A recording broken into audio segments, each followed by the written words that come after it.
La Facture, émission numéro 471. Aujourd'hui, un héritage d'un demi-million bien caché dans les coffres du gouvernement. Selon moi, il n'y a pas le droit de garder tout le magot. Aussi, du nouveau au sujet des frais illégaux pour mammographie et des plaintes concernant la liste de numéros exclus.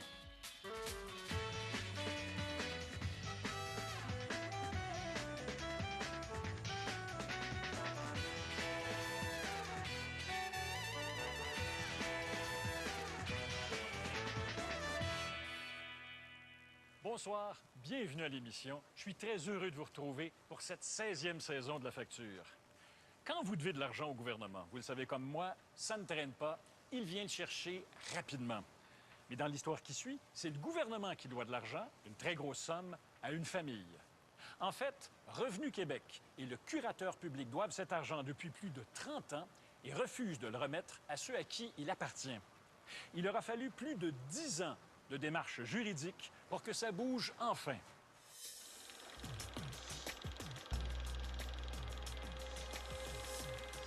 Le curateur prenait un pourcentage. Selon moi, il n'y a pas le droit de garder tout le magot. Tout l'argent qui n'est pas réclamé, où elle va?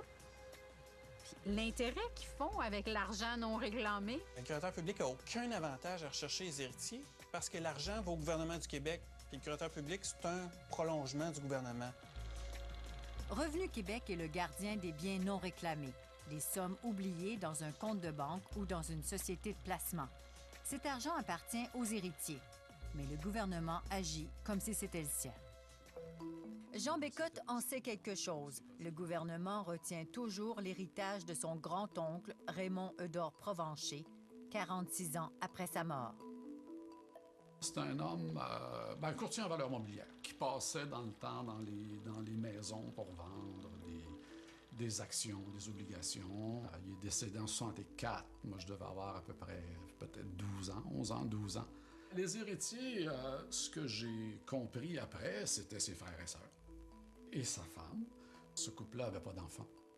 La famille a été abasourdie d'apprendre que cet homme, plutôt aisé, était en fait criblé de dettes. 57 000 $ de dettes à son décès en 1964. C'était une affaire terminée.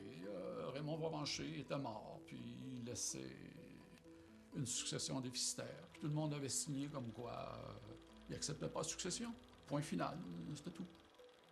Mais ce n'était pas le point final. L'histoire connaît un rebondissement en 2001 lorsque la mère de Jean Bécotte, qui est la nièce de Raymond Provencher, reçoit un appel. Elle nous a dit, il y a un nommé Palmer de Toronto qui vient de me dire que je suis bénéficiaire d'une succession.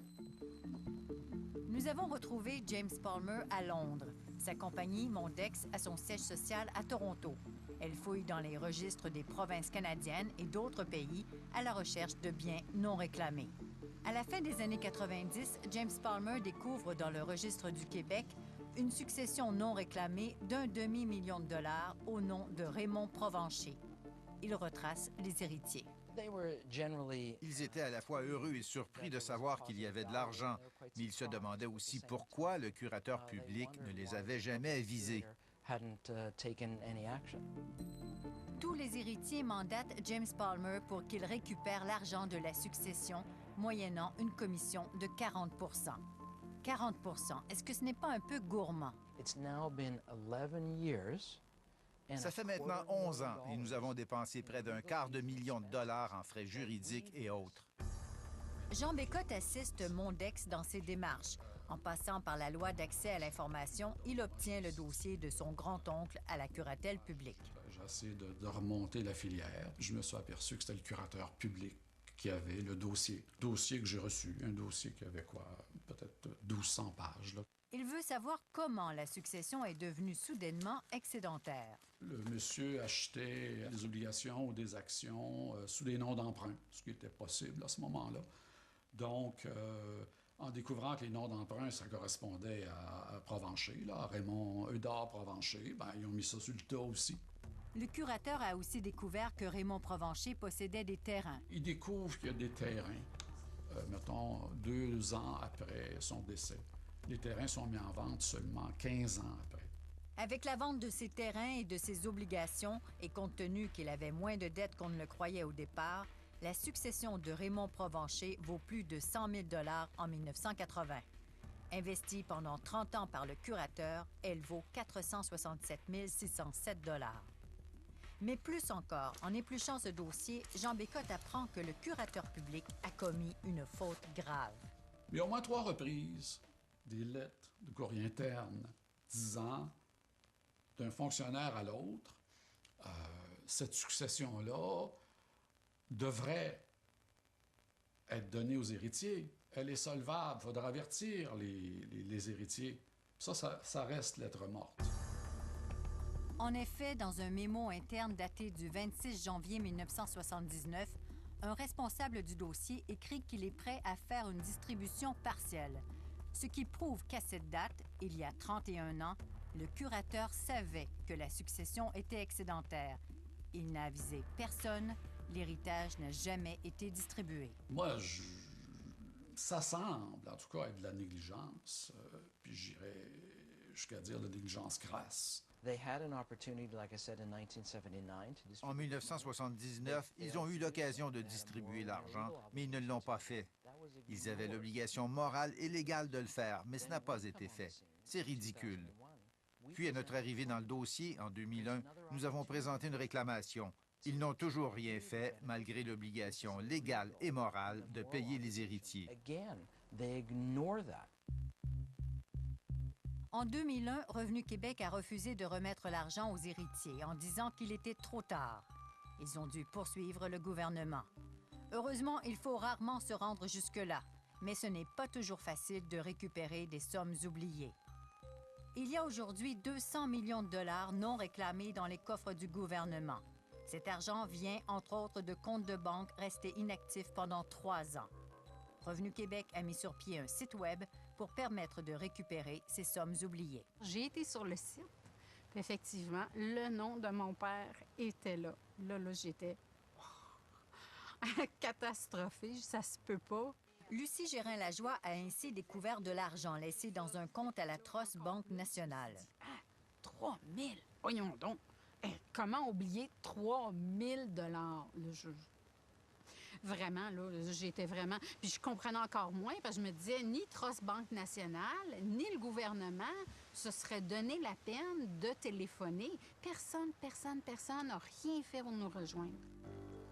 Pour toucher l'argent de l'héritage, Lucie Gérin-Lajoie a dû fournir plusieurs documents. Au bout de plusieurs appels, plusieurs requêtes de leur part, il nous manque tel document, il nous manque tel autre document, faire des démarches pour nous chez le notaire, faire des démarches à la Caisse populaire pour avoir des documents assermentés. À un certain moment, elle s'est sentie piégée. La dernière demande, c'est « Prouvez-nous que l'argent vient bien de cet endroit-là. » Là, je dis « Pardon? » Revenu Québec lui a demandé de prouver que l'argent remis par Trust Banque Nationale appartenait bien à son père. Elle a dû chercher les preuves elle-même auprès de cette institution pour que finalement Revenu Québec accepte de lui remettre les 3 000 $. Combien de temps ça a duré tout ça? Près d'1 an. Près d'1 an. Qu'est-ce que vous en pensez? Je trouve ça affreux. Affreux, affreux. Maître Antoine Erwin a défendu les héritiers provenchers contre Revenu Québec. Ils ont eu gain de cause. C'est malheureux aujourd'hui qu'il y a quand même toute une procédure judiciaire qui est très longue, très lourde. La juge blâme sévèrement le gouvernement. Le curateur public n'a pas géré la succession avec diligence et il a fait preuve de négligence. Il n'a pas agi en administrateur prudent, diligent, honnête et loyal. Elle ajoute, en laissant dormir le dossier à toutes ces périodes, le curateur s'est placé en conflit d'intérêts. Plus longtemps c'est gardé par le curateur public, bien, plus ça fait d'argent pour le curateur public pour gérer l'ensemble de l'appareil du curateur public. Donc, ça peut être profitable au curateur public de ne pas aviser les héritiers de cette façon-là. Pendant toutes ces années, le curateur a facturé 87 735 $ dans ce dossier. Revenu Québec a décliné notre demande d'entrevue. Mais lors du procès, il a soutenu qu'il n'avait pas l'obligation d'aviser les héritiers, que ça ne faisait pas partie de ses tâches. Aujourd'hui, les frères et sœurs de Raymond Provencher sont tous morts. Les neveux et nièces sont très âgés. Personne n'a encore touché un cent de cet héritage. Le procurateur public a transféré ce compte-là dans ses comptes comme si c'était les siens. Donc, on va le gérer comme si c'était notre argent. On dirait que c'est ça qui s'est passé dans ce dossier-là. C'est triste qu'il faille se battre, qu'il faille encore se battre pour avoir de l'argent qui nous appartient.